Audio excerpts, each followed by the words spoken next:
দীর্ঘদিনের দাবি পূরণ। মেদিনীপুর খড়গপুর এলাকায় ব্যাপকভাবে অবলা প্রাণীদের উপর আঘাত আক্রমণের ঘটনা সামনে এসেছে।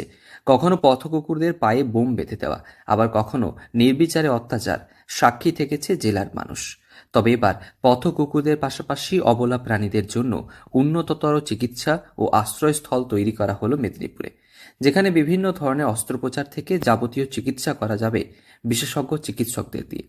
সাংসদ জুন মালিয়ার আর্থিক তহবিল থেকে মেদিনীপুর শহরে তৈরি করা হয় পথ কুকুরদের জন্য আশ্রয়স্থল ও চিকিৎসা কেন্দ্র। চালু করা হয় পশু অ্যাম্বুলেন্স।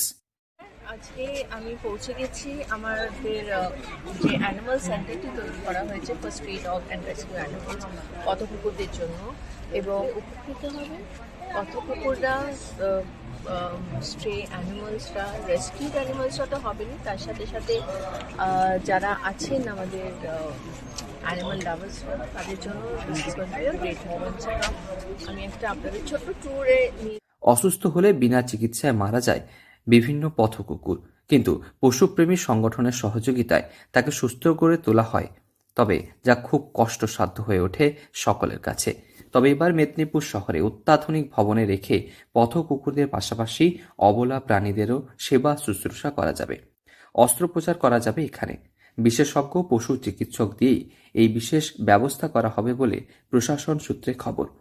প্রসঙ্গত, এই ভবনে রয়েছে বেশ কয়েকটি কক্ষ, রয়েছে অপারেশন থিয়েটারের ব্যবস্থা, এছাড়াও প্রাথমিক চিকিৎসার জন্য রয়েছে ব্যবস্থাও। প্রসঙ্গত, পথকুকুরদের পাশাপাশি অবলা প্রাণীদের যে কোনোভাবে সাহায্যের জন্য এই বিশেষ ব্যবস্থা। মেদিনীপুর শহরে সাংসদের হাত ধরে চালু হয়েছে পশুদের জন্য অ্যাম্বুলেন্স ব্যবস্থা।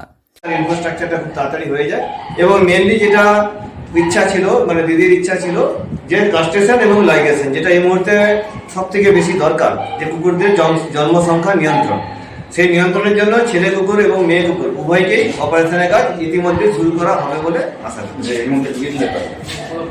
প্রসঙ্গত, এই আশ্রয়স্থলে পথ কুকুরদের পাশাপাশি অন্যান্য প্রাণীদের রেখেও চিকিৎসা করা যাবে। উপযুক্ত বাসস্থান না থাকলে পশুদের রাখা যাবে এখানে। প্রসঙ্গত, মানুষের সচেতনতার অভাব ও নিকৃষ্ট ভাবনার কারণে বারংবার বিভিন্ন জায়গায় প্রাণীদের উপর আঘাত নেমে এসেছে। মেরে ফেলা হয়েছে পথ কুকুরদের, মৃত্যু হয়েছে একাধিক প্রাণীরও। তবে এবার এই অভিনব ভাবনায় খুশি পশুপ্রেমীরা। আগামী দিনে পথ কুকুরদের পাশাপাশি সাপ, বিড়াল ও অন্যান্য প্রাণীদের উপকারে লাগবে এই বিশেষ আশ্রয়স্থল। পশ্চিম মেদিনীপুর থেকে রঞ্জন চন্দ্রের রিপোর্ট, লোকাল 18 বাংলা।